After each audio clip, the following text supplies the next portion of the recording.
인자가 자기 영광으로 모든 천사와 함께 올 때 자기 영광의 보좌에 앉으리니 모든 민족을 그 앞에 모으고 각각 분별하기를 목자가 양과 염소를 분별하는 것 같이 하여 양은 그 오른편에 염소는 왼편에 두자. 그때 임금이 그 오른편에 있는 자들에게 이르시되 내 아버지의 복받을 자들이여 나와 창세로부터 너희를 위하여 예비된 날을 상속하라. 내가 죽을 때 너희가 먹을 것을 주었고 목마를 때 마시게 하였고 나그네 되었을 때 영접하였고 벗었을 때 옷을 입혔고 병들었을 때 굴러보았고 옥에 갇혔을 때 와서 보았느니라. 이에 너희들이 대답하여 주여 우리가 얻을 때 주의 줄이신 것을 보고 궁핍하였으며 복마르신 것을 보고 마시게 하였나이까. 어느 때에 나그네 되신 것을 보고 영접하였으며 벗으신 것을 보고 옷 입혔나이까.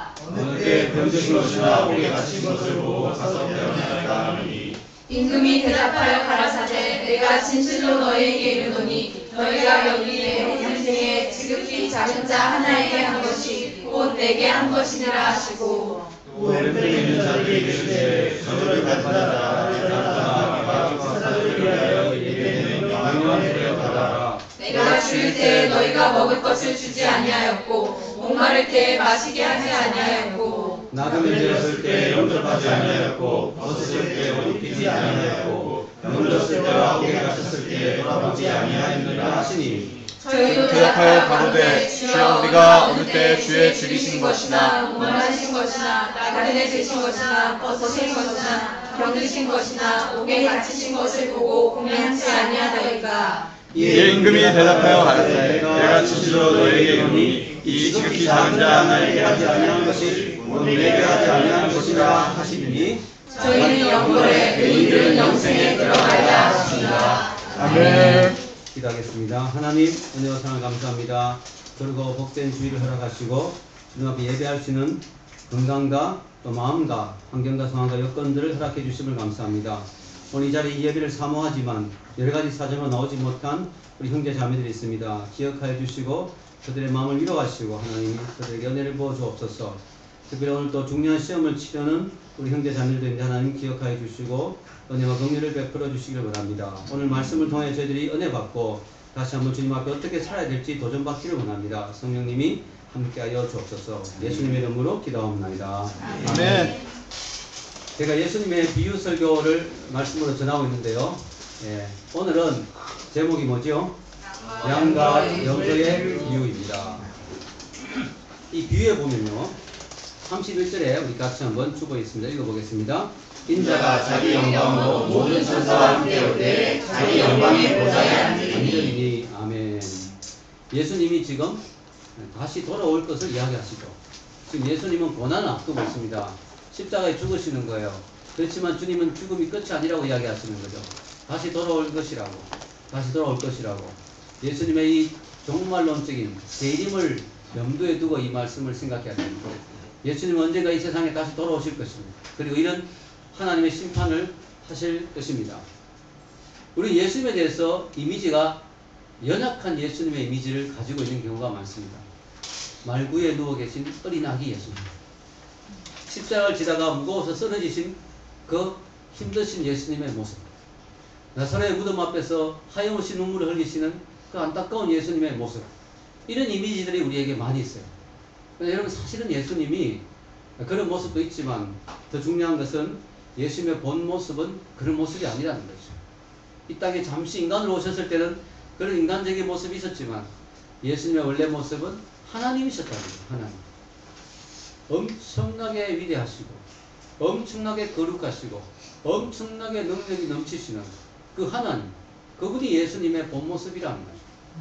그리고 그 예수님이 이 세상에 다시 오실 때는 이제는 그 초라한 아기의 모습이 아니라 심판주로서 재판관으로서 이 땅에 다시 오실 것이라는 거죠. 오늘 예수님은 천사와 함께 다시 온다고 했어요. 누가 천사와 함께 올 수가 있겠어요? 예수님이 아니면, 하나님이 아니면 있을 수 없는 이야기죠. 예수님이 다시 오시면 이 온 땅과 온 세상을 뒤흔드는 큰 사건이 될 것입니다. 자, 예수님은 다시 오셔서 어디에 앉으신다고요?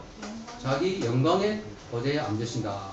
여기 보면은 인자가 다시 와서 어떻게 돼요? 자기 영광으로 모든 천사와 함께 와서 자기 영광의 보좌에 앉으리. 이게 중요한 거예요. 예수님은요, 자기 영광을 이야기해요. 자기 영광.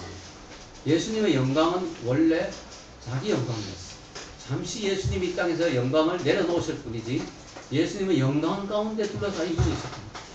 예수님의 모습 속에 하나님의 영광이 가득 차 있었다는 거죠.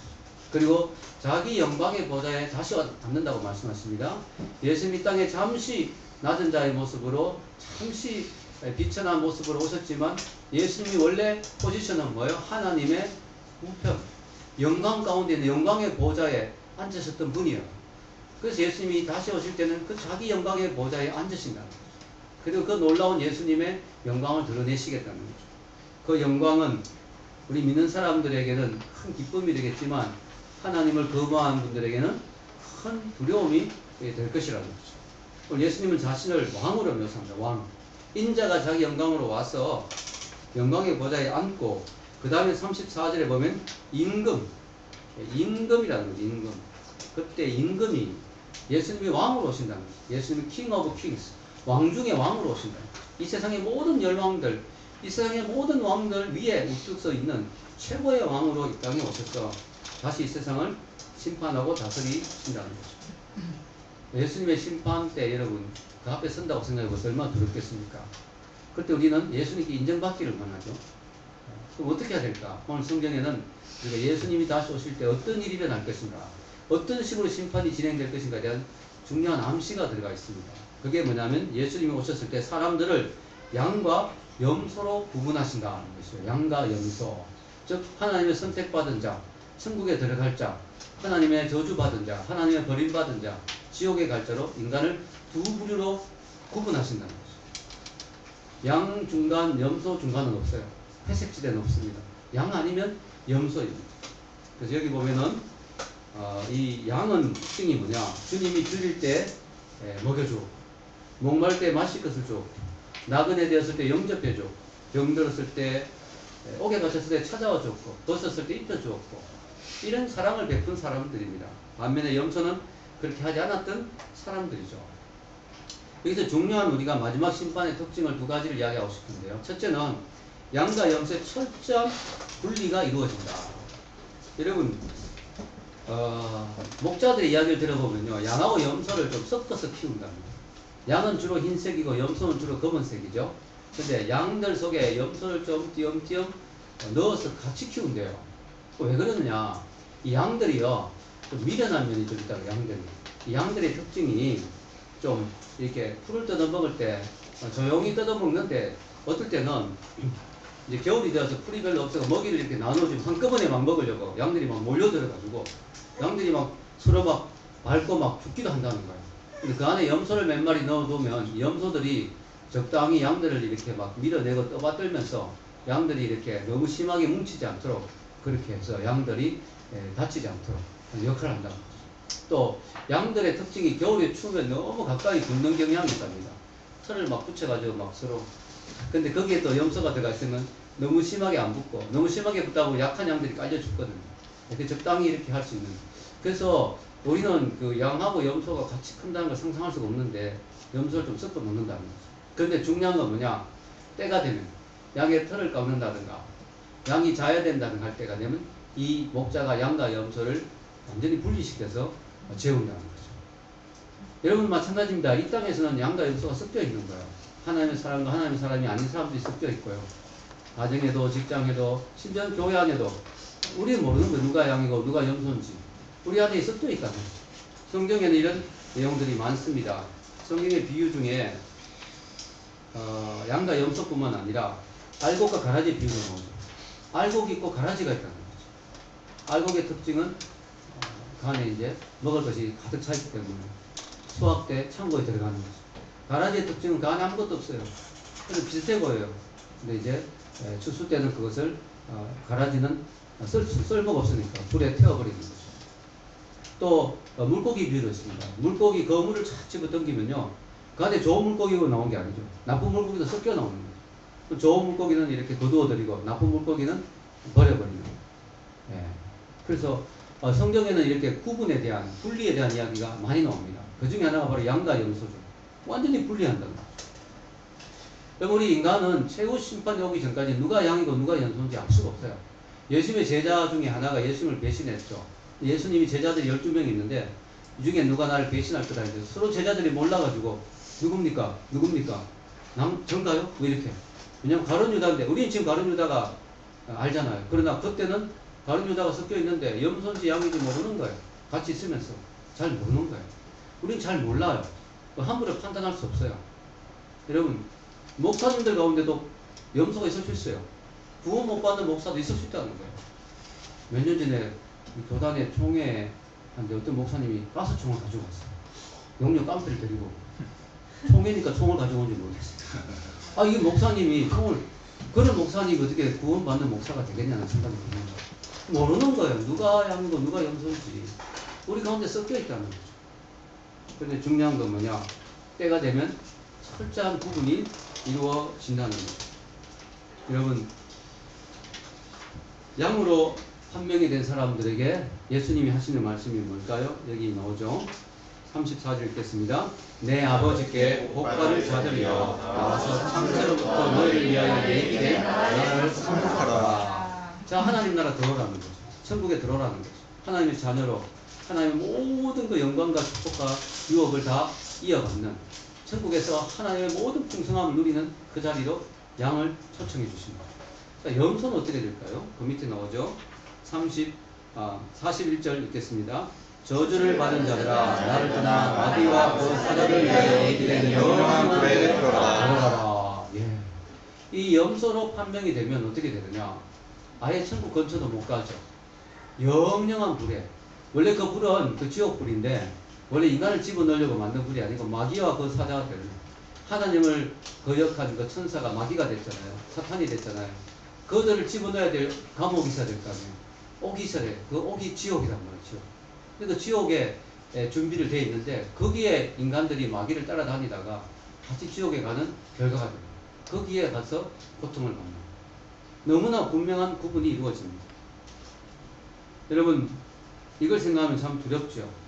특히 두려운 게 뭐냐면 이 선고가 영원한 선고라는 거죠. 영원한 선고. 여러분이 사람이 감옥에 들어가면 5년형, 10년형, 심지어 무기징역을 받아도 감면이 돼서 나오는 수가 있지만 이 영원한 심판은 나오는 게 없어요. 나오는 게. 여기 보면은 읽겠습니다.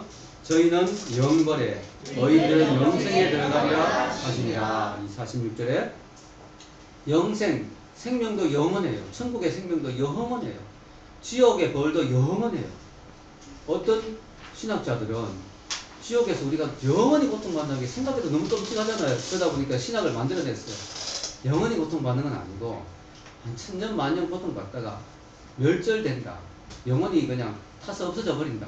이런 이야기를 하는 신학자가 가끔 있는데 그렇지 않아요. 성경은 지옥의 형벌이 영원하다는 걸 이야기합니다. 영생에 대조되는 영원한 삶이 있고 영원한 형벌이 있다는 거죠. 이걸 생각하면 너무나 두렵다는 거죠. 여러분 우리 인생의 최종 목표가 뭘까요? 이 땅에서 조금 출세하고 성공하고 조금 인기 누리고 조금 좋은 집에 살다가 영원한 벌을 받고 영원한 지옥에 가는 인생이 되면 얼마나 비참합니까? 우리 인생의 제일 중요한 목표는 이거예요. 내가 하나님 앞에 설 때 양으로 인정받아야 되겠다. 아멘? 내가 하나님 앞에 설 때 양이라는 소리를 들어야 되겠다. 그게 인생의 제일 중요한 목표가 돼야 돼요. 두 번째는요. 심판의 근거가 지극히 작은 자를 어떻게 대하는가에 달려있다는 거죠. 지극히 작은 자를 어떻게 대하느냐. 여러분 여기 보면은 예수님이 양을 어떤 자로 이야기하냐면은 주님이 줄일 때 먹을 걸 주었고 목말 때 마실 것을 주었고 나그네 될 때 영접했고 벗었을 때 옷 입혔고 병들었을 때 옥에 갇혔을 때 돌아보았던 사람들 그들이 양이라는 거죠. 반면에 염소는 그 지극히 작은 자들의 필요와 어려움을 무시하고 그들을 돌아보지 않았던 사람들입니다. 이걸 잘못 이해하면요. 기독교의 구원은 믿음으로 구원받는데 지금 보니까 불쌍한 사람 많이 도와줘야 구원받는 거네. 이렇게 행위 구원으로 오해할 수가 있어요. 그럴 수 있는 여지가 있죠. 그러나 주님은 행위 구원을 말하려고 이 말씀을 하시는 게 아닙니다. 여기 보면은 37절에 이런 말씀이 있죠. 이에 의인들이 있겠습니다. 이에 의인들이 대답하여 가로되 주여 우리 어느 때에 주의 주신 것을 보고 공개하시며 목마르신 것을 보고 마시게 하였나이까. 여러분 우리가 이 의인들이 특징이 의도적으로 상급 쌓으려고 의도적으로 천국 가려고 선행을 한 게 아니라는 거죠. 그냥 자기 마음에서 우러났어. 자기가 선행을 했고 자기는 했는 것도 잊어버리고 있는 거예요. 무의식적으로 흘러나오는 선행이에요. 즉 그의 마음에 이미 믿음이 있고 그의 마음에 하나님의 사랑이 넘쳐서 그 사랑과 그 은혜와 그 믿음이 흘러나왔어. 무의식적으로 남을 돕고 섬기고 봉사하고 헌신하는 이런 모습이 있다는 것이죠. 그래서 그들이 이런 행위를 해서 구원받는 게 아니고 그들이 이미 믿음의 사람이기 때문에 이런 행위가 자기도 모르게 무의식적으로 흘러나오는 그런 사람들이라는 것이죠. 반면에 저주받은 자들의 특징은요, 우리가 언제 안 그랬습니까? 이렇게 이야기하죠. 자기들이 그렇게 안 했다는, 그들을 무시했다는 사실도 모르고 있는 거죠. 교만하게 거만하게 인생을 산 것입니다. 눈에 들어오지 않는 거예요, 작은 자들이. 여러분 사실은요, 사람이요, 자기보다 못한 자들을 어떻게 대하는가를 보면 그 사람의 인격과 성품과 그 사람의 신앙이 드러나는 거예요. 여러분 교회 당회장 목사님, 담임 목사님 중에 부목사님 쫄떡 까는 목사님도 있습니다. 제대로 해! 저 부목사님. 네, 여러분 이 이름만 되면 알만한 아주 유명한 한국교회 목사님 중에 그런 분이 있어요. 제가 직접 그 부목사님에게 들었어요. 네. 여러분 그 목사님이 교인들이 얼마나 친절할까요? 교인들에게 대하는 걸 보면 모른다는 거예요. 자기 밑에 있는 사람, 자기보다 약한 자, 지극히 작은 자를 어떻게 대하느냐를 보면 그 사람의 진정한 신앙이 나타나는 거예요. 지금 이 의인들이 왜 의인이냐? 그들이 뭐 조금 사람을 도왔기 때문에 의인이 아니라 그들이 정말 자기가 무시해도 될 만한 정말 보잘것없는 그들을 대하는 모습을 보니 그들은 정말 하나님의 사람들이라는 거예요. 여러분 그게 되게 중요한 것입니다. 여러분 이 하나님께 저주받은 자들의 특징에 보면 좀 놀라운 충격적인 사실은 이들이 나쁜 짓을 한 게 없어요. 그냥 무시한 거예요. 작은 자들. 이 세상에 보면 하나님이 하지 말라고 하는 일을 하는 것도 죄지만요, 하라고 하는 일을 안 하는 것도 죄라는 거예요. 이들을 돕고 이들을 섬기라고 하는 하나님의 그 명령을 무시하고 이웃 사랑을 그 하나님의 계명을 무시하는 것 자체도 죄라는 거죠. 네. 자 여러분 이 말씀은 참 이렇게 예수님의 비유 하나에 나오는 이 말씀인데 여러분 하나님 말씀은요 참 능력이 있어요. 능력이. 하나님 말씀 하나만 제대로 우리 가슴속에 다 꽂혀도요 인생이 완전히 바뀝니다. 이게 하나님 말씀의 능력이에요. 이 말씀 하나로 인생이 바뀐 사람이 있죠. 한동대에 가면 한동대학교 안에 히스빈스라고 하는 카페가 있습니다. 히스빈스. 한동대 졸업생인 임정택 대표가 한동대 내에 도서관 안에 만든 카페예요. 이 카페가 너무너무 잘 돼가지고 지금은요 포항 시내마다 7군데 이 카페를 운영하고 있습니다. 카페 사업 잘하고 성공한 게 뭐 그렇게 대단한 거냐 이렇게 생각할 수 있겠지만요, 이 카페가 대단한 게 뭐냐면 종업원들이 전부 다 장애를 가진 분들이에요. 종업원들.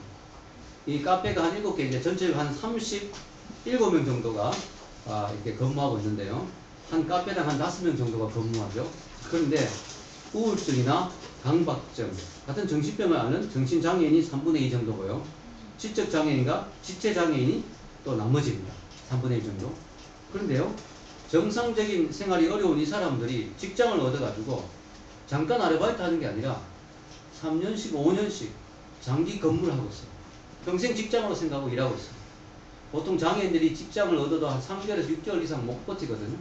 근데 이분들이 3년 5년씩 아주 문제없이 일을 하고 있어요. 그것도 능숙한 바리스타로 일을 하고 있어요. 카페 1호점이 생긴 이래 전체 장애인 중에 37명 중에 그만둔 사람이 피치 못할 사정으로 2명, 나머지는 계속해서 이렇게 근무하고 있습니다. 이렇게 할 수 있는 이유가 한 사람이 힘들어지면요 전체가 같이 도와주는 그런 시스템이 되어 있어요. 그래가지고 좌절하지 않고 포기하지 않고 할 수 있도록 도와준다고 합니다. 장애인 고용에 아주 놀라운 사례가 되어서 미국 메릴랜드 주립대 연구진들이 몇 년 전에 포항의 한동대를 찾아와서 이 사례를 연구했습니다. 그리고 미국의 정신재활협회에서 소식지에 이 히스빈스 내용이 특집으로 다루어 졌을 정도입니다. 향기 내는 사람들 많이 들어봤죠? 저희 교회도 여기서 일하는 우리 형제들이 또 자매가 있는데, 자 임정택 대표가 바로 이 사업에 시작한 분입니다. 이분이 이 사업에 뛰어든 계기가 바로 이 말씀 때문입니다. 이분이 한동대 3학년 때 진로를 위해서 준비하면서 마음에 야심이 있었어요. 성공해보고 싶다. 그래가지고 홍콩에서 열리는 아시아 대학생 창업 교류전이라는 그 모임에 대회에 갔습니다. 아시아 전체를 커버하는 어떤 그런 사업을 해보고 싶다. 이런 마음으로 이제 분위기를 살피려고 갔는데 거기서 충격적인 경험을 하게 됐죠. 중국의 어떤 대학생을 만났는데 그 대학생이 자기의 포부를 이야기하는데 중국의 인구 중에 1억 명 이상이 절대적인 빈곤과 가난 가운데 있다. 나는 나의 삶을 그들과 함께 살면서 그들을 돕는데 드리고 싶다. 그런 고백을 합니다. 그걸 듣고 이 임정택 대표가 큰 충격을 받습니다. 자기는 클찬이라고 하면서 자기는 한국의 빌 게이츠가 되겠다는 이 야망을 가지고 있었는데 자기는 자기의 성공과 자기의 출세만 생각하고 남을 생각하지 못했는데 이 중국의 학생이 이런 고백한 거 보고 클찬인 자기가 너무 부끄러워졌다는 거예요. 그 자기의 야망과 비전을 내려놓으면서 하나님께 처절하게 질문하고 고민하기 시작합니다. 하나님, 저는 어떻게 살아야 되겠습니까? 저는 어떻게 하면 저도 다른 사람을 섬기는 삶을 살겠습니까? 제가 뭘 하기를 원하십니까? 저는 홍콩에서 돌아온 비행기 안에서 포항까지 내려오는 기차 안에서 버스 안에서 계속해서 물으며 질문하며 가는데 하나님이 성경 말씀 하나를 그에게 주셨어요. 그게 오늘 읽은 말씀이에요. 여기 보면은 40절 말씀 읽겠습니다. 시작. 너희가 여기 내 형제 중에 지극히 작은 자 하나에게 하는 것이 곧 내게 하는 것이니라. 아멘. 이 말씀이 다 자기 가슴을 꽂히는 거예요. 지극히 작은 자에게 하는 것이 하나님께 하는 것이구나. 그럼 나는 지극히 작은 자를 섬겨야 되겠다. 지극히 작은 자가 누굴까 찾아보니까 정신적으로 이 장애를 가진 이런 분들입니다. 이분들에 대해서 임정택 대표가 연구하기 시작했습니다. 6개월 정도를 리서치했어요. 이분들에게 무엇이 필요할까? 그들도 인간다운 삶을 살기 위해서 직장이 필요하구나. 직장을 어떻게, 자기가 직장은 뭐 사장도 아니고 할 수가 없잖아요. 고민하다가 이분이 뭐 커피를 별로 안 좋아했대요, 원래. 저하고 좀 비슷한 것 같아요. 저도 커피 별로 안 좋아하거든요. 왜 그 쓴 한약을 돈을 주고 사먹느냐, 이런 생각을 저는 늘 하는데, 이분도 비슷한 생각을 했다더라고요. 근데 제일 좋은 게 카페다, 바리스타다. 이래가지고 이분이 한국 3대 바리스타 중에 한 명에게 찾아갔어요. 그 바리스타 기술을 가르쳐줘요. 이분이 돈을 몇 천만 원도 잘 안 해준 거예요. 근데 이 사업의 취지를 아시고 무료로, 거의 무료로 가르쳐주고. 이분이 이제 바리스타 기술을 익혀가지고 이분들이 이제 세우는데 중요한 건 창업 비용이 들잖아요. 돈이 한 1억 정도 드는 거예요. 돈이 없는 거예요, 돈이. 어떻게 해야 될까요? 기도해야죠. 기도하는데 답이 없어요. 그래도 하나님 주신 지혜로 포스코. 포항에 있는 제일 좋은 기업이 포스코잖아요. 우리 교회 정미선이가 다니는 포스코. 이 포스코에 문을 두드리기 시작합니다. 전화하고 찾아가고 사업 계획서를 내고 당연히 거절당하죠. 근데 계속해서 기도하면서 몇 개월을 그렇게 하니까 이분들이 감동을 한 거예요. 그래가지고 5천만 원의 산업 지원금이 나왔습니다. 좋은 일 해보라고. 5천만 원으로 카페를 하기가 모자라죠, 돈이. 그래서 이분의 생각은 한동대 안에 하면 되겠구나. 그러면 그 장소를 싼 가격을 빌릴 수 있겠구나. 그래서 한동대 이야기했어요. 한동대에서는 교수님 연구실도 부족하다. 그래도 이분의 그 정성과 마음이 감동이 돼가지고 한동대 기획실장과 이런 분들이 그러면 한동대 지도를 펼쳐놓고 찍으라고 어디 하고 싶으냐고 이분이 중앙도서관을 찍었습니다. 중앙도서관에 이렇게 생각하겠습니다. 그래서 카페를 내주었어요. 그래서 카페에서 시작이 됐는데 너무나 놀라운 일들이 나왔어요. 카페가 잘 되고 이 사람들이 이 바리스타 교육이 너무 힘들거든요. 근데 6개월 이상을 10명이 달라붙어, 한 명 교육받는데 10명이 달라붙어가지고 포기하지 말라고 하고 격려해주고 해서 반드시 이거 하도록 6개월 이상 훈련을 시켜서 이 과정을 통과하고 하는데요. 놀라운 사실은요. 한동대 학생들에게 물어봤답니다. 지금 일하고 있는 이 사람들이 장애가 있는데 알고 있었나요? 하니까 한동대 학생들 90%가 몰랐다는 거예요. 그 정도로 130가지 이상의 메뉴를 능숙하게 만들어내는 놀라운 바리스타들이 다른 거예요. 그래서 이 일들이 계속 확장되고 있어요. 포항의 시장님이 감동을 받아가지고 찾아왔습니다. 카페에 직접 찾아와가지고 너무 감동해가지고 내가 도와줄 게 없는가 이렇게 물었어요. 그때 이 임 대표가 바로 하는 말이 포항시청 안에 카페를 내주십시오. 그래서 포항시청 안에 카페를 나와요. 히즈빈스, 히즈가 주님이거든요. 주님. 히즈가 한동대 그 인터넷도 히즈넷이거든요. 히즈가 주님이에요. 히즈빈, 한국말 하면 예수님의 콩다방. 그렇죠? 히즈빈, 예수님의 콩다방. 예, 너무나 아름다운 스토리가 펼쳐지고 있습니다. 이걸 말로 하면 여러분이 감동이 안 될 것 같아요. 제가 영상을 한 5분짜리 영상을 준비했습니다. 잠깐 한번 보도록 하겠습니다.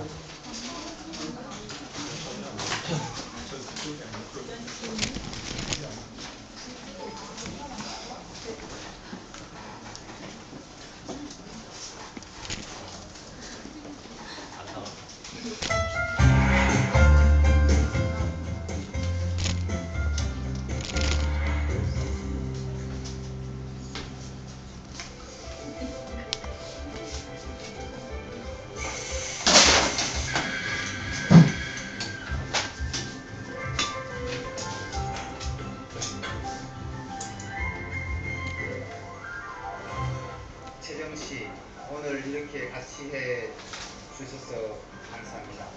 저와 같이 남은 인생을 함께 가시지 않겠습니까? 이렇게 이 자리에서 당신에게 청혼합니다. 그러면서 무릎 꿇으실 겁니다.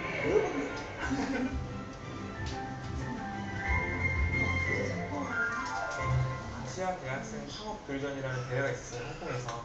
한국의 빌 게이츠가 되겠다. 그러니까 정말 야망을 가지고 갔었었는데 중국의 15억 인구 중에서 1억 미만의 사람들은 아직도 여전히 너무나도 가난하고 힘들고 어렵게 살고 있다. 그 지역에 들어가서 그 사람들과 같이 일하고 중국을 변화시켰다는 중국 대학생의 이야기를 들으면서 부끄러웠어요.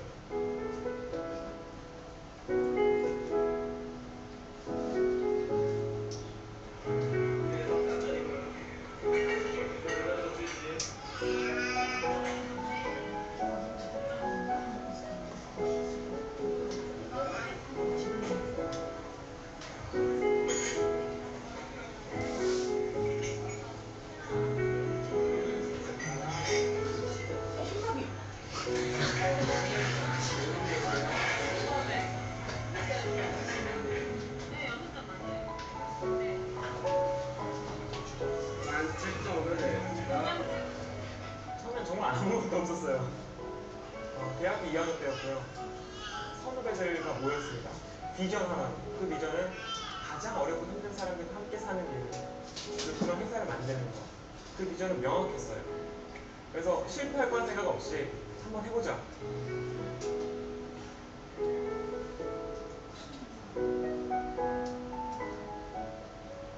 가장 오래 일하신 우리 신만철 바리스타 선생님이시고요. 안녕하세요. 김일문 바리스타 선생님이십니다. 1호점에서 일하시는 문은영 선생님 계시거든요.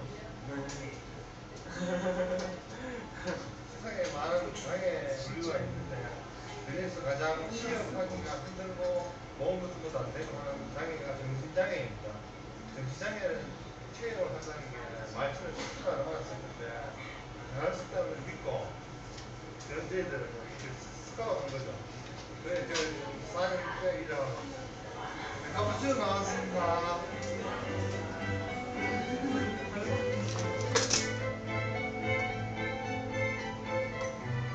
그거 실패한 거다. 쉽지 않은 일이다. 저는 이 한 분 한 분이 모든 사람들이 생각하는 그런 분들이 아니라는 걸 발견했기 때문에 이건 된다 라는 생각이 있었고요. 그리고 실제로 되고 있어요.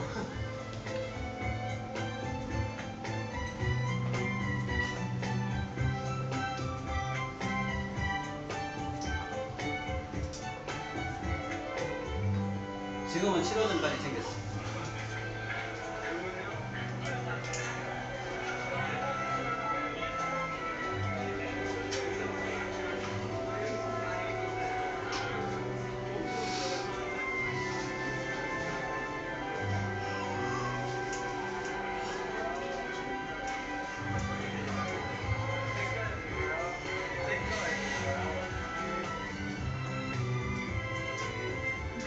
정신적인 질환 요만큼 있는 것 때문에 사람들이 너는 미친 사람이고 정신병자고 편견이라는 것을 모르기 때문에 생기는 거예요. 한 번만이라도 정말 내 형제, 내 부모님이 그 병을 앓고 있다면 절대 그 정신장애를 위험하고 미친 사람을 생각 못할 거예요.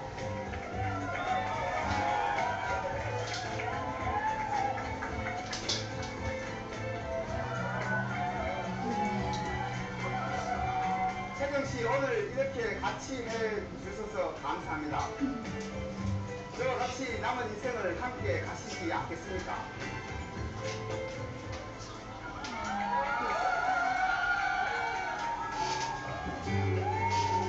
이렇게 충분히 결혼을 할 수 있고 이렇게 충분히 사회생활을 할 수 있는 분들인데 못 가지는 분들이 너무 많거든요. 이렇게만 될 수 있다면 제가 계속적으로 죽을 때까지 이렇게 일하려고 생각해요.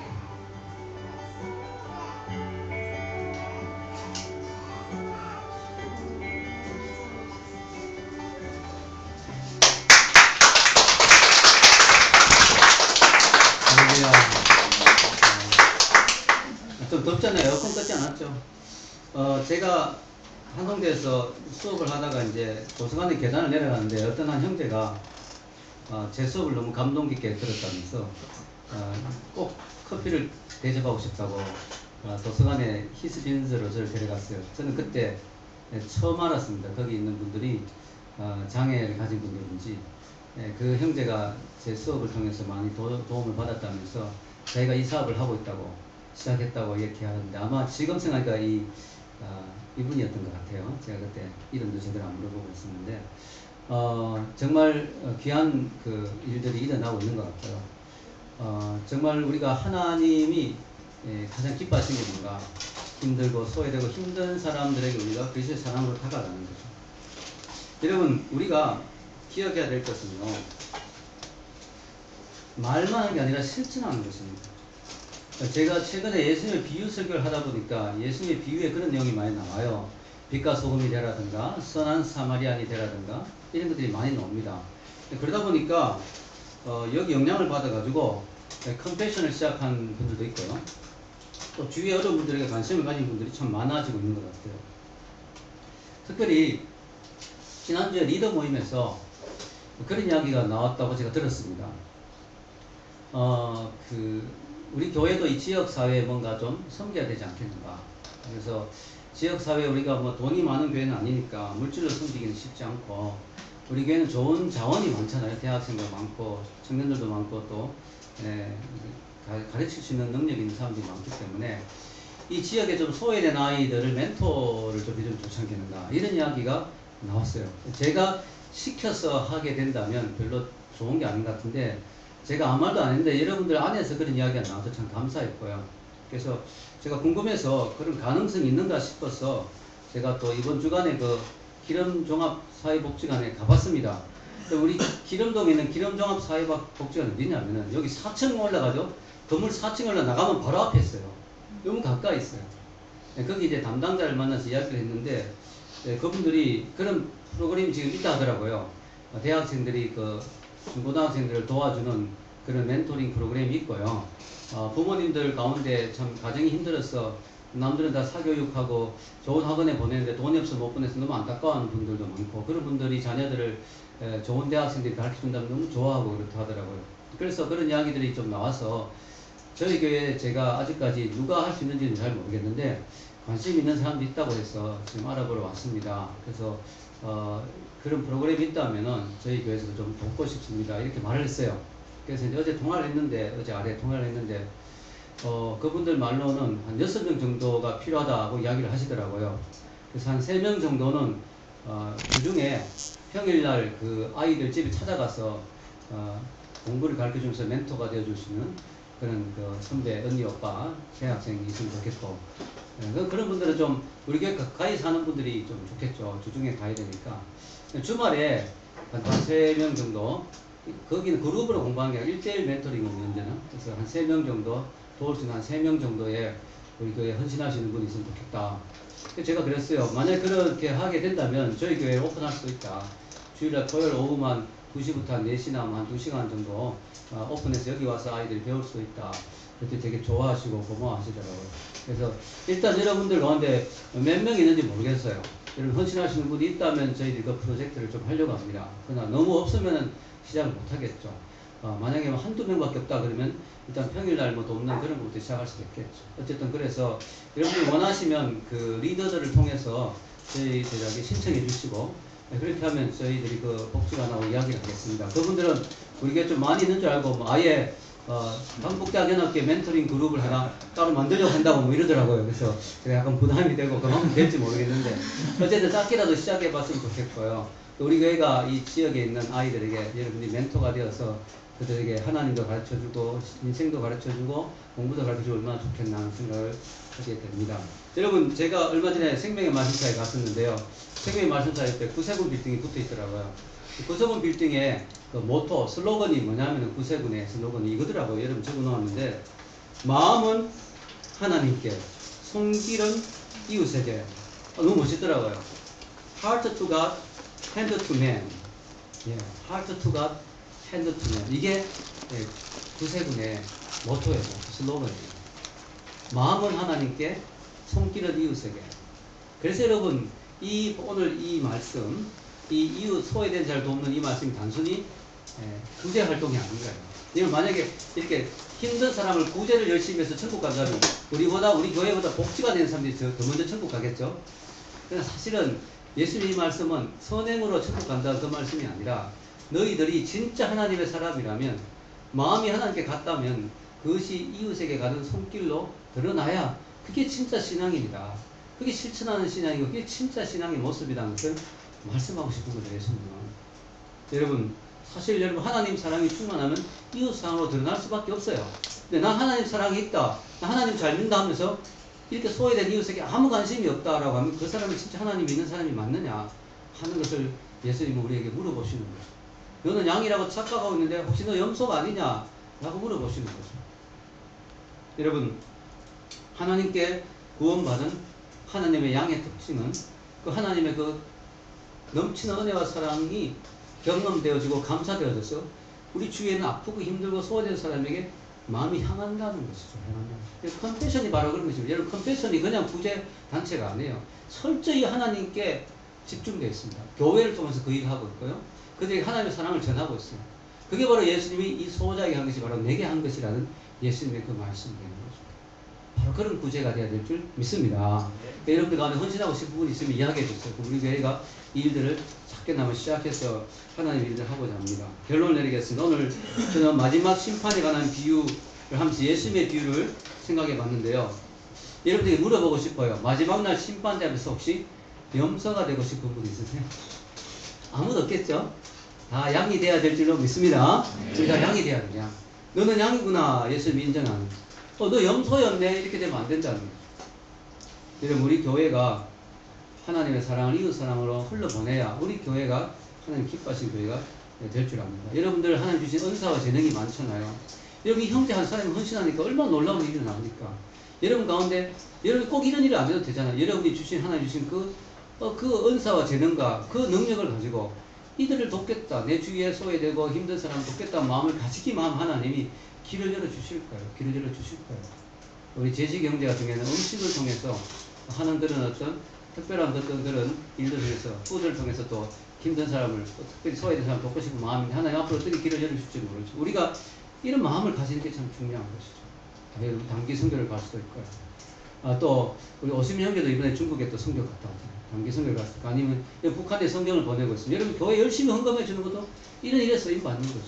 북한에 성경을 직접 사서 전달해 주고 있습니다. 소외된 분들이죠. 북한의 지하교회 교인들. 그들에게 우리가 사랑을 베풀고 또 컴패션 우리 교회 지금 컴패션 하는 사람들이 계속 나오고 있는데 너무 감사해요.